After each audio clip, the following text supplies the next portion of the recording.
Alright, guys, so they released another trailer for Lanterns. If you remember when they released the first teaser, there was a lot of terminally online controversy because, like, hardcore Green Lantern fans were big mad because there wasn't enough, like, constructs and stuff in the trailer. There was not enough of the color green. It was a very brown trailer. Now, personally, even if I'm a big fan of something, if somebody wants to take a piece of art and do their own thing with it in an adaptation, I don't really care. I'm generally speaking pro artist and pro, make whatever art you want to make. I'm never going to be like, well, this is different from the source material, so it's bad. That's never really my media analysis, but that is what it felt like hearing a bunch of Green Lantern fans talking about this. So we'll see if they show more green in the in the second teaser here. Put on captions. There we go. This ring, it's the greatest weapon in the universe. Oh my gosh, guys. Are you happy now? Are you happy now? Look at the green. When and if to use it, that's the whole ball game, Junior. Look, guys, green. Did you just use that ring to counterfeit money? No. That's fun. You know what, guys? Listen. Stealing is bad. Tell me how you got it. The ring. You know how I got it. I sure as hell didn't interview for it. Oh, well, shit, maybe you should have. Okay. This was like the main question that I've had regarding this show, which is, okay, you're calling it grounded. They use the word grounded. What exactly does that mean in relation to a Green Lantern show?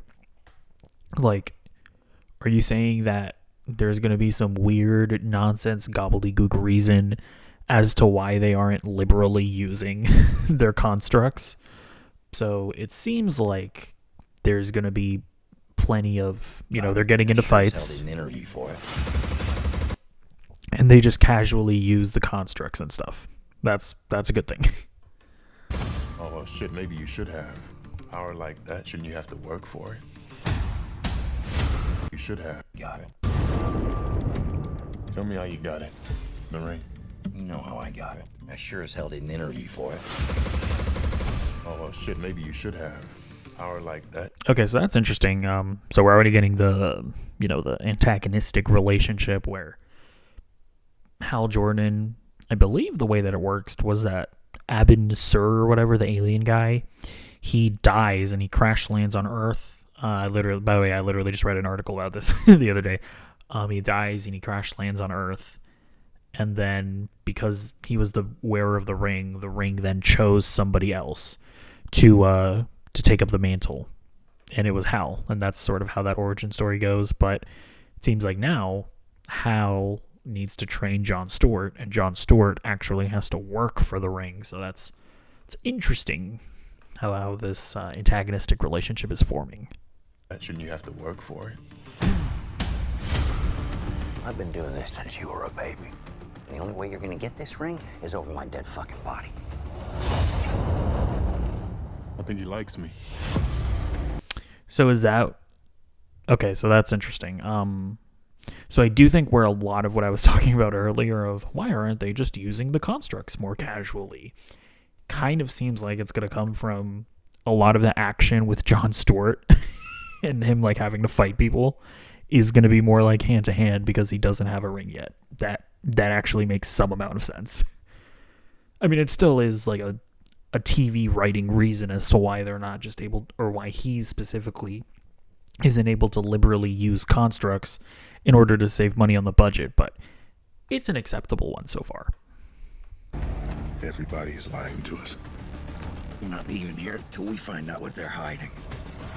Dangerous part of the job. Yeah, so that was another part of the article that I was reading the other day. Part of the story is that there is like I can't remember if it was a murder or it was just like an event that happens in a small town here, and Hal Jordan is convinced that it's like cosmic in nature, but like the local police department are like, no, it's a small thing and has nothing to do with whatever cosmic gobbledygook that you were talking about. And so that's part of the mystery that they're investigating here. Job. You need to be fearless. How are you chosen for this? It's only one question. Are you afraid? Okay. Cool, so we're getting old footage of young Hal. You afraid?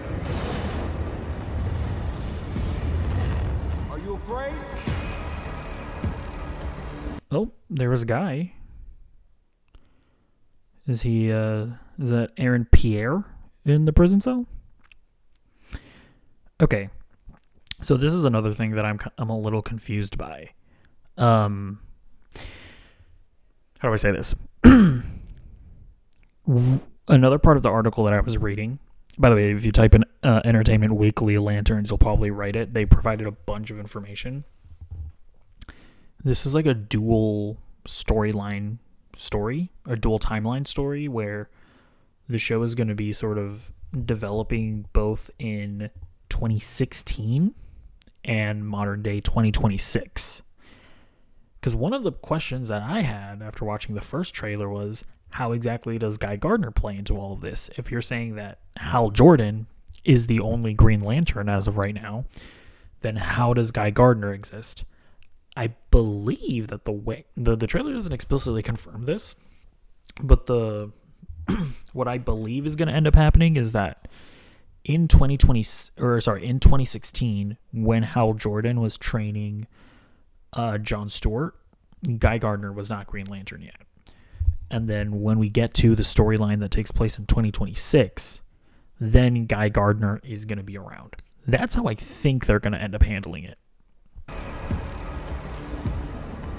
Are you afraid? Are you afraid? Are you afraid?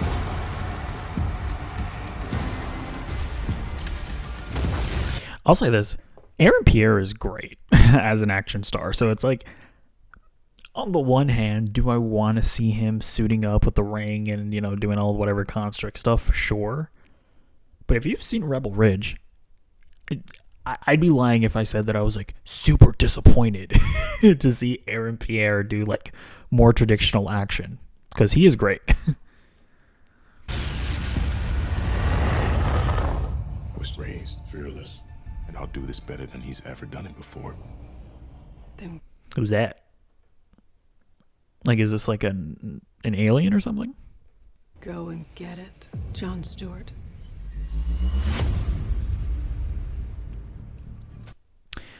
I think that looks really good. I don't know. Listen, I'm sure that people are still going to be disappointed by this, because it feels like Twitter specifically is just always like negative about almost everything, which is fine if you don't like something. I'm not saying that you should just like it because whatever, just to like it. But one of the things that I found is that I feel like I'm just on a different wavelength than comic book movie Twitter, where it's like I look at that show and I'm like, that looks awesome.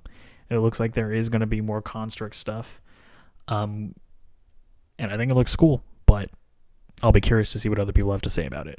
Oh, I guess I should look at the actual Green Lantern suit. Because that's the other thing about me. I just don't care that much about comic book movie suits. It's like, okay, well, yeah, it's a suit. I'm rarely ever going like, whoa, dude, that suit looks amazing. The only exception recently was Daredevil Born Again season 2. That suit looks sexy as fuck. Also the Batman suit I think looks fantastic, but like the vast majority of superhero costumes I'm just like, yeah, whatever, it's a costume.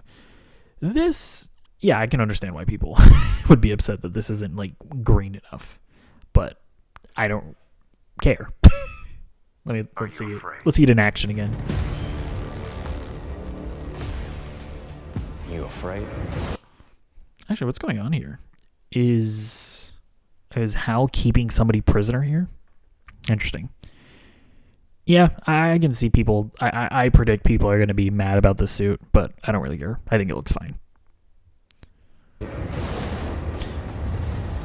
But yeah, okay, that's gonna be it for this video. I'll leave it up to like new rock stars or whatever to accurately predict what's gonna happen, the plot of the entire season. That's gonna be it for my impressions. Let me know what you think of the trailer in the comments down below, and I'll see you in the next video. Goodbye.